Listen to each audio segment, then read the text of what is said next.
ఖమ్మం గుమ్మం నుంచే సీఎం కేసీఆర్ సమర శంఖం పూరించారు.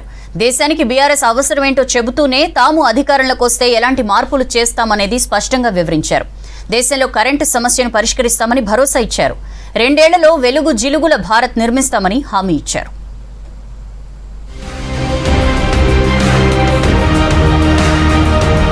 ఖమ్మం బీఆర్ఎస్ సభలో కేంద్రాన్ని టార్గెట్ చేశారు సీఎం కేసీఆర్. దేశంలో మార్పుకు ఈ సభ ఓ సంకేతమన్నారు. 2024లో మోడీ ఇంటికి తాము ఢిల్లీకి వెళ్తామన్నారు. బీజేపీది పెట్టుబడిదారీ దోపిడీదారుల ప్రభుత్వమని విమర్శించారు. మా ప్రభుత్వాన్ని ఎన్నుకుంటే 5 ఏళ్లలో మిషన్ భగీరథ తెస్తామన్న కేసీఆర్ దళిత బంధును దేశమంతా అమలు చేయాలన్నారు. బీజేపీ పాలసీ ప్రైవేటైజేషన్, మా పాలసీ నేషనలైజేషన్ అంటూ తెలిపారు. తెలంగాణ దళిత బంధు పథకాన్ని సంవత్సరానికి 25 లక్షల కుటుంబాల చొప్పున భారతదేశమంతా అమలు చేయాలని బీఆర్ఎస్ డిమాండ్ చేస్తా ఉంది. 5 ఏళ్ల లోపు మా ప్రభుత్వాన్ని ఎన్నుకోండి, విపక్షాల ప్రభుత్వాన్ని మిషన్ భగీరథ లాగానే ప్రతి ఇంటికి బ్రహ్మాండంగా నల్లా పెట్టి శుద్ధమైన మంచినీటి జలాలు దేశవ్యాప్తంగా అందించేదే బీఆర్ఎస్ పాలసీ అని కూడా ఈ సందర్భంగా నేను మనవి చేస్తా ఉన్నా. 20 ఏళ్లైనా నీటి వివాదాలపై ట్రిబ్యునల్లో ఉలుకు పలుకు ఉండదన్నారు సీఎం కేసీఆర్. రేపో మాపో హరి అనేటోళ్లను ట్రిబ్యునల్లో కూర్చోబెడుతున్నారని ఫైర్ అయ్యారు. నీళ్ల కోసం రాష్ట్రాల మధ్య ఎందుకు గొడవలు జరుగుతున్నాయని ప్రశ్నించారు. 20 ఏళ్లు దాటుతుంటే ట్రిబ్యునల్ ఉలుకు పలుకు లేకపోతే ఆయన తీర్పు చెప్పేది ఎప్పుడు? ఆ తర్వాత దాని మీద ఉన్న మగవాళ్ళు మళ్ళీ గ్రీన్ ట్రిబ్యునల్, ఈ ట్రిబ్యునల్, ఆ ట్రిబ్యునల్ వాళ్ళు క్లియర్ చేసేది ఎప్పుడు? తర్వాత డిజైన్లు అయ్యేది ఎప్పుడు? నిధులు సమకూరేది ఎప్పుడు? ప్రాజెక్టులు కట్టేది ఎప్పుడు? ప్రజలకు సాగునీళ్లు తాగునీళ్లు వచ్చేది ఎప్పుడు? నీటి యుద్ధాలు ఎందుకండి? మహానది నీళ్ల కోసం ఒరిస్సా ఛత్తీస్గఢ్ యుద్ధం, కావేరీ జలాల కోసం తమిళనాడు కర్ణాటకలో కొట్లాట, మన గోదావరి నదుల మీద మహారాష్ట్ర కర్ణాటక తెలంగాణ ఆంధ్ర పంచాయతీ ఇవి ఇట్నే కొనసాగుతూనే ఉండన్నా? రాష్ట్రాల మధ్య తాగులాటలు పెట్టి చాతగాక పరిపాలన చేయరాక తెలంగాణ తప్ప దేశమంతా కరెంటు కోతలే అన్నారు సీఎం కేసీఆర్. బీఆర్ఎస్ అధికారంలోకి వస్తే దేశంలో కరెంటు సమస్యను పరిష్కరిస్తామని తెలిపారు. రైతాంగానికి ఉచిత విద్యుత్ అందిస్తామని హామీ ఇచ్చారు. అగ్నిపథ్ను రద్దు చేసి పాత పద్ధతిలోనే ఆర్మీ రిక్రూట్మెంట్ చేపడతామన్నారు. దేశమంతా కూడా ఇవాళ కరెంటు కోతలు అన్ని రాష్ట్రాల్లో, ఒక్క తెలంగాణలో తప్ప ఎక్కడ కూడా 24 గంటల కరెంట్ ఇచ్చే పరిస్థితి లేదు. మొత్తం భారతదేశం అంతా మన తెలంగాణలో ఇస్తున్నట్టుగా ఉచిత కరెంటు ఇచ్చి తీరాలి. దానికి అయ్యే ఖర్చు కేవలం 1,45,000 కోట్లు మాత్రమే. తెలివి తక్కువ విధానంతో అగ్నిపథ్ అనే పేరు పెట్టినారు. దాన్ని కూడా రేపు విపక్షాల ప్రభుత్వం రద్దు చేసి తీరుతుంది ఖచ్చితంగా. బీఆర్ఎస్ ఆధ్వర్యంలో పాత పద్ధతులనే కొనసాగిస్తామని మనవి చేస్తా ఉన్నా. ప్రభుత్వ రంగ సంస్థల్ని అమ్మకానికి పెట్టడం పైన కేసీఆర్ ఆగ్రహం వ్యక్తం చేశారు.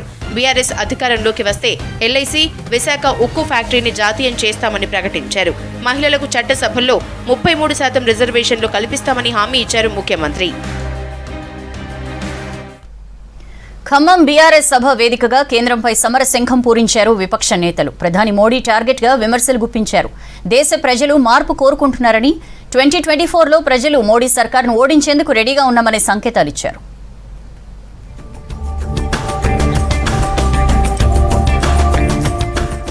ఖమ్మం సభలో కేంద్ర సర్కార్ టార్గెట్ గా విమర్శలు చేశారు విపక్ష నేతలు. సభలో పాల్గొన్న కేరళ సీఎం పినరయి విజయన్ ఫెడరల్ స్ఫూర్తికి వ్యతిరేకంగా దేశంలో మోడీ పాలన కొనసాగుతోందని విమర్శించారు. ప్రజల్లో విద్వేషాలు పెంచడం మంచిది కాదన్నారు. రాష్ట్రాలకు రావాల్సిన నిధులను కేంద్రం నిరాకరిస్తుందన్నారు Kerala CM. By allowing the concentration of wealth through consistent appeasement of corporates, they go against the concept of socialism. By seeking to replace parliamentary democracy with presidential form of governance, they go against the concept of democracy. The union government is consciously trying to destroy the country's federal structure. Affronts on the supremacy of state legislatures weaken not just our federal structure, but even our democracy too. Telangana తరహాలో ఢిల్లీలో కూడా కంటి వెలుగు స్కీమ్ను ప్రారంభిస్తామన్నారు Delhi CM Arvind Kejriwal. గవర్నర్లతో Modi విపక్ష సీఎంలను ఇబ్బంది పెట్టిస్తున్నారన్నారు. కేంద్రం చెప్పినట్లే గవర్నర్లు నడుచుకుంటున్నారని మండిపడ్డారు. कि आपके मुख्यमंत्री ने आज एक बहुत शानदार कार्यक्रम शुरू किया है. सब लोगों की आंखों का चेकअप केसीआर साहब मुफ्त में कराने जा रहे हैं. वापस दिल्ली जाके इस पूरे कार्यक्रम को दिल्ली में भी लागू करूंगा. तेलंगाना का गवर्नर राव साहब को तंग कर रहा है, दिल्ली का गवर्नर मेरे को तंग कर रहा है. दिल्ली से फोन आता है, राव साहब को काम मत करने दो, अड़चन अड़ाओ. आता है कि नहीं आता है? हमारे प्रधानमंत्री को बेरोजगारी से कोई लेना देना नहीं है। वो 24 घंटे बैठ के ये सोचते हैं मैं किस मुख्यमंत्री को तंग करूं। మోడీ పాలనలో దేశంలో నిరుద్యోగం రోజురోజుకు పెరుగుతోందన్నారు పంజాబ్ సీఎం భగవంత్ మాన్. బీజేపీ సర్కార్ చెప్పే ప్రతి మాట అబద్ధమేనన్నారు. ప్రభుత్వాలను కూలగొట్టడం బీజేపీకి వెన్నతో పెట్టిన విద్య అని మండిపడ్డారు. तो भारतीय जुमला पार्टी बीजेपी जो है वो देश को मिसलीड कर रही है। वो हर चीज हथियाना चाहते हैं, ये भी मेरा हो जाए, ये भी मेरा हो जाए। जिस राज्य में जीतते नहीं है लोगों द्वारा, वहां पे बाई इलेक्शन द्वारा जीत जाते हैं। इस्तीफा दिलवा लो, खरीद लो बंदे। और इतने मेहनती लोग 130 करोड़, बस एक चीज नहीं थी, सच्ची नीयत वाले नेता बहुत कम दिए। కేంద్రంలోని బీజేపీ సర్కార్ రాష్ట్రాల్లోని విపక్ష ప్రభుత్వాలను ఇబ్బంది పెడుతుందన్నారు యూపీ మాజీ సీఎం అఖిలేష్ యాదవ్. లక్షల కోట్లను దోచుకుని విదేశాలకు పారిపోతున్నారని మండిపడ్డారు. एक एक सरकारें जो चुनी हुई उनको परेशान कर रही है, चाहे वो आपकी सरकार हो, उनके विपक्ष के लोग जो उनके सामने खड़े होकर के सवाल पूछते हैं, उनको किस षड्यंत्र से उनको दबाया जाए, उनकी छवि कैसे खराब की जाए, ये भारतीय जनता पार्टी की सोची समझी सी रणनीति के तहत काम कर रहे हैं। तेलंगाना में सफाया हो रहा है बीजेपी का, तो उत्तर प्रदेश भी पीछे नहीं रहेगा। आप अपने प्रदेश से हटाइए। ప్రజాస్వామ్య దేశం డేంజర్లో పడిందన్నారు సిపిఐ జాతీయ కార్యదర్శి డి రాజా. ప్రస్తుతం దేశాన్ని RSS పాలిస్తోందన్నారు. We all should understand the Republic of India is in danger, is in crisis. Why? There is a disastrous move, attack by BJP, RSS combined. Modi आपका साथ नहीं है, किसान का साथ नहीं है, मजदूर का साथ नहीं है, गरीब लोग का साथ नहीं है। मोदी सिर्फ अडानी का साथ है, अंबानी का साथ है। 2024 ఎన్నికలు ప్రజలకు ఓ మంచి అవకాశమన్న నేతలు బీజేపీ సర్కారును పడగొట్టడానికి ఇదే మంచి ఛాన్స్ అన్నారు. ఖమ్మం బీఆర్ఎస్ సభకు హాజరయ్యారు ముగ్గురు సీఎంలు. ఉదయం యాదాద్రి లక్ష్మీ నరసింహస్వామిని దర్శించుకున్న ముఖ్యమంత్రులు ఆ తర్వాత కంటి వెలుగు పథకాన్ని ప్రారంభించారు. ఈ సందర్భంగా ఖమ్మం కొత్త కలెక్టరేట్ను కేసీఆర్తో కలిసి ఓపెన్ చేశారు.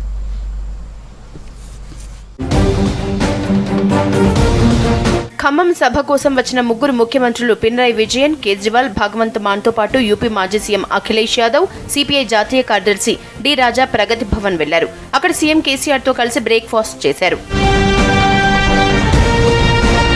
బ్రేక్ఫాస్ట్ తర్వాత హైదరాబాద్ నుంచి యాదగిరిగుట్టకు బయలుదేరారు నలుగురు ముఖ్యమంత్రులు. బేగంపేట ఎయిర్పోర్ట్ నుంచి స్పెషల్ హెలికాప్టర్లో యాదాద్రి వెళ్లారు. చాపర్ 1లో CM KCR, Kerala CM Vijayan, Akhilesh Yadav, MLC Kavitha Yadadri వెళ్లారు. రెండో చాపర్లో ఢిల్లీ సీఎం కేజ్రీవాల్, భగవంత్ మాన్, డి రాజా, మంత్రులు ప్రశాంత్ రెడ్డి, తలసాని శ్రీనివాస్ యాదవ్ యాదాద్రి వెళ్లారు. సీఎం కేసీఆర్తో పాటు ఢిల్లీ సీఎం కేజ్రీవాల్, పంజాబ్ సీఎం భగవంత్ మాన్ సింగ్, అఖిలేష్ యాదవ్ యాదాద్రి నరసింహుణ్ణి దర్శించుకున్నారు. కేరళ సీఎం విజయన్, సిపిఐ నేత డి రాజా యాదాద్రి వెళ్లినప్పటికీ దర్శనానికి వెళ్లలేదు. టెంపుల్ విశిష్టతను నేతలకు వివరించారు కేసీఆర్. యాదాద్రి నుంచి ఖమ్మం చేరుకున్న కేసీఆర్ ఆ వెంటనే కలెక్టర్ ఆఫీస్ ని ప్రారంభించారు. కేసీఆర్ తో పాటు Delhi CM Kejriwal, Punjab CM Bhagwant Singh Mann, Kerala CM Pinarayi Vijayan, UP మాజీ సీఎం అఖిలేష్ యాదవ్ ఈ కార్యక్రమంలో పాల్గొన్నారు.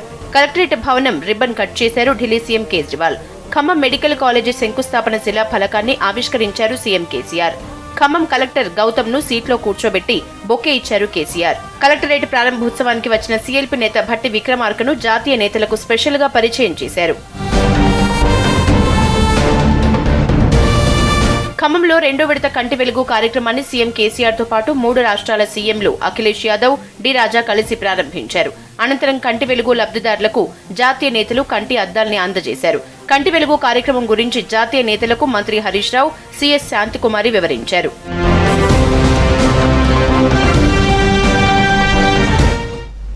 సీఎంగానే పనికిరాని కేసీఆర్ ని దేశం పిలుస్తోందా అని ప్రశ్నించారు కేంద్ర మంత్రి కిషన్ రెడ్డి. ఖమ్మం మీటింగ్ లో ఒక్కరు కూడా బీఆర్ఎస్ గురించి మాట్లాడలేదన్నారు. కేంద్రం మీటింగ్లకు ఎగ్గొట్టి ఎదురుదాడి చేస్తున్నారని ఫైర్ అయ్యారు. బీఆర్ఎస్ అంటే బెటూన్ రాష్ట్ర సమితి అని విమర్శించారు పొంగులేటి సుధాకర్ రెడ్డి. ప్రభుత్వ ఉద్యోగులకు జీతాలు ఇవ్వలేని సీఎం దేశాన్ని ఎలా పాలిస్తారని ప్రశ్నించారు డీకే అరుణ. కేటీఆర్ను సీఎం చేయడానికే కేసీఆర్ బీఆర్ఎస్ డ్రామాలన్నారు కేంద్ర మంత్రి కిషన్ రెడ్డి. కేసీఆర్ దేశాన్ని విమర్శించడమే పనిగా పెట్టుకున్నారని విమర్శించారు. జల వివాదాలు పరిష్కరించడానికి కేసీఆర్ మీటింగ్స్కి ఎందుకు రారని ప్రశ్నించారు. హైదరాబాద్, ఇస్తాంబుల్, కరీంనగర్ డల్లాస్ హామీ ఎక్కడ పోయిందన్నారు. బీఆర్ఎస్ కల్వకుంట్ల ఫ్యామిలీకి డ్రీమ్గానే మిగిలిపోతుందన్నారు కిషన్ రెడ్డి. నియంతృత్వంతో, అవినీతితో, అక్రమాలతో ప్రజాస్వామ్యాన్ని కూని చేసి పరిపాలన చేసినటువంటి వ్యక్తి దయ్యాలు వేదాలు వల్లించినట్టుగా ఈరోజు గౌరవ ముఖ్యమంత్రి గారు మాట్లాడుతూ ఉన్నారు.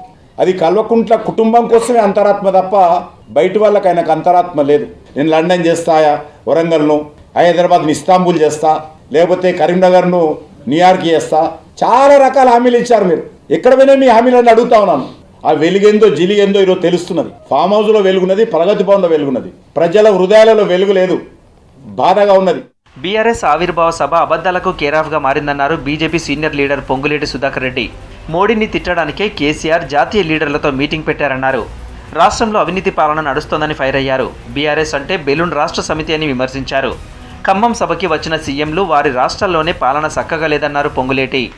స్వయంగా రాష్ట్రంలో ఒక అవినీతి పరిపాలన చేస్తూ ఇచ్చిన వాగ్దానాలు అమలు చేయకుండా అనేక వర్గాల ఇబ్బందులు పడుతూ ఇటు రైతులు, విద్యార్థులు, నిరుద్యోగ యువకులు, అన్ని వర్గాల ప్రజల్ని గాలికి వదిలేసి గాలి పరిపాలన చేస్తున్నటువంటి కేసీఆర్ గారి ఆధ్వర్యంలో జరుగుతున్న పరిపాలనలో మరి పరాకాష్ఠకి అంటే అబద్ధాలకి పరాకాష్ఠ ఈ యొక్క సభ.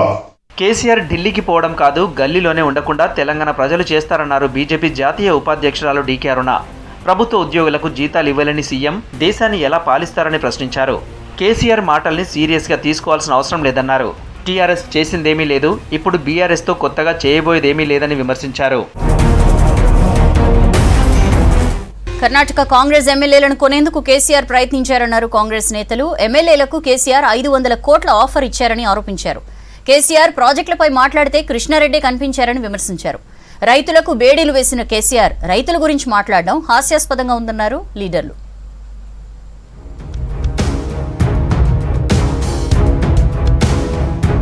కర్ణాటకలోని 25 మంది కాంగ్రెస్ ఎమ్మెల్యేలకు కేసీఆర్ 500 కోట్ల ఆఫర్ ఇచ్చారని ఆరోపించారు పీసీసీ చీఫ్ రేవంత్ రెడ్డి. ఎమ్మెల్యేలతో కేసీఆర్ రీసెంట్ గా మాట్లాడారన్నారు. కర్ణాటకలో కాంగ్రెస్ ను ఓడించేందుకు కేసీఆర్ సుపారీ తీసుకున్నాడని ఆరోపించారు. ప్రాజెక్టులపై కేసీఆర్ మాట్లాడుతుంటే మేఘా కృష్ణారెడ్డి కనిపించారని విమర్శించారు. 4 లక్షల కోట్ల టెండర్లకు పిలిస్తే 3 లక్షల కోట్ల పనులు మెగాకే ఇచ్చారన్నారు. గజ్వేల్ నియోజకవర్గంలో మంచినీళ్లందని ఎన్నో గ్రామాలున్నాయని ఆరోపించారు.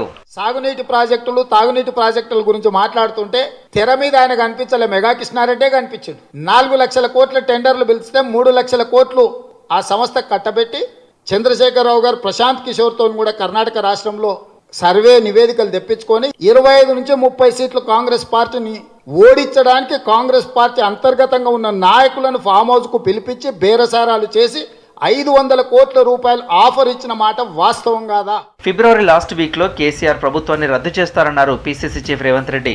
కర్ణాటకతోనే ఎన్నికలకు వెళ్తాడని చెప్పారు. ఈసారి బడ్జెట్ సమావేశాలు కూడా ఉండవన్నారు. కర్ణాటక ఎన్నికల్లో కాంగ్రెస్ గెలవకుండా కేసీఆర్ కుట్రలు చేస్తున్నారని ఆరోపించారు. సునీల్ కనుగోలు రిపోర్ట్ ఆధారంగా కేసీఆర్ పని చేస్తున్నారన్నారు. మీడియాతో చిట్చాట్ చేశారు రేవంత్.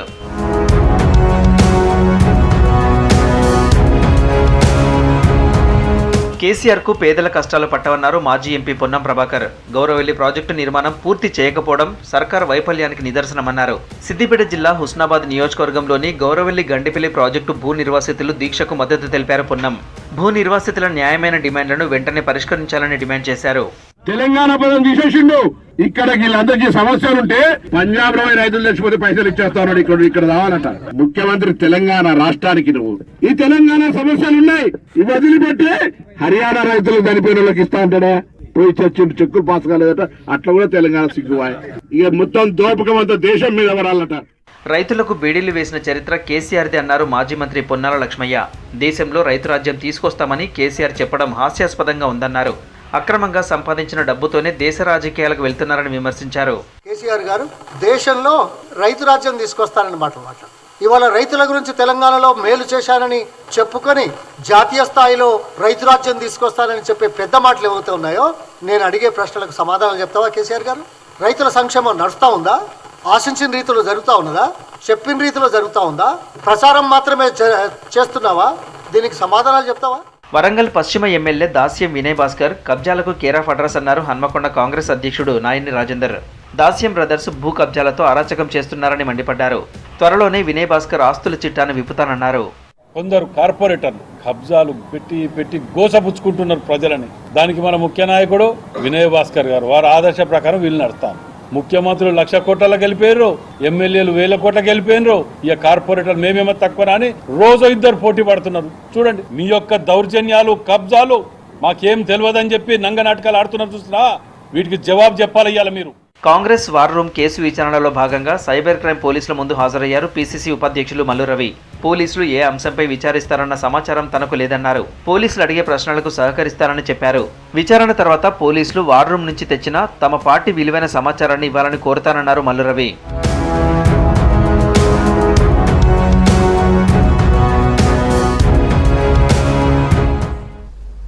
ఈశాన్య రాష్ట్రాలైన త్రిపుర, మేఘాలయ, నాగాలాండ్ అసెంబ్లీ ఎన్నికల షెడ్యూల్ విడుదలైంది. ఫిబ్రవరి 16న త్రిపుర అసెంబ్లీ ఎన్నికలు, ఫిబ్రవరి 27న మేఘాలయ, నాగాలాండ్ ఎన్నికలు జరగనున్నాయి.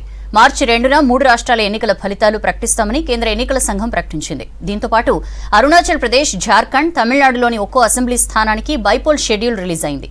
ప్రతిష్టాత్మకంగా ఎన్నికలు నిర్వహిస్తామని కేంద్ర ఎన్నికల సంఘం ప్రకటించింది. ఈశాన్య రాష్ట్రాలైన త్రిపుర, మేఘాలయ, నాగాలాండ్ శాసనసభలకు ఎన్నికల నగారా మోగింది. 60 అసెంబ్లీ స్థానాలున్న త్రిపురలో ఫిబ్రవరి 16న ఎన్నికలు జరగనున్నాయి. జనవరి 21న నోటిఫికేషన్ రానుంది. 30 వరకు నామినేషన్లు స్వీకరించనున్నారు. జనవరి 31న నామినేషన్లను పరిశీలిస్తారు. ఫిబ్రవరి 2న నామినేషన్లు విత్డ్రాకు ఛాన్స్ ఇచ్చారు. ఫిబ్రవరి 16న త్రిపుర అసెంబ్లీ ఎన్నికలు జరగనున్నాయి.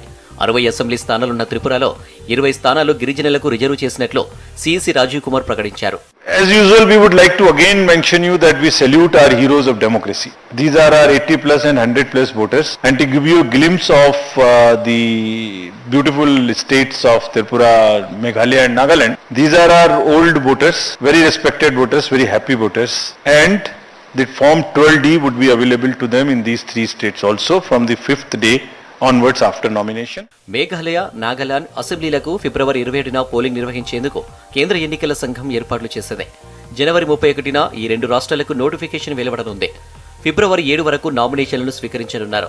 ఫిబ్రవరి 8న నామినేషన్లు పరిశీలిస్తారు. నామినేషన్ల ఉపసంహరణకు ఫిబ్రవరి 10 వరకు ఛాన్స్ ఇచ్చారు. 60 స్థానాలు ఉన్న మేఘాలయలో నేషనల్ పీపుల్స్ పార్టీ ఆధ్వర్యంలో సంకీర్ణ కూటమి అధికారంలో ఉంది. మేఘాలయ శాసనసభ పదవీకాలం మార్చి 15న ముగియనుంది. మరో రాష్ట్రమైన నాగాలాండ్లో నేషనల్ డెమోక్రటిక్ ప్రోగ్రెసివ్ పార్టీ ఆధ్వర్యంలో సంకీర్ణ ప్రభుత్వం అధికారంలో ఉంది. నాగాలాండ్ శాసనసభ పదవీకాలం మార్చి 12న ముగియనుంది. There were 6.46 lakh polling stations. I would be grateful if you can convey this. 6.46 lakhs polling stations. And minimum on each station there are 3 units of the EVM, which is ballot unit, which is the VVPAT and which is the CPU. Of all these 6.46 lakhs polling stations, many of which are as tough as this. That's all for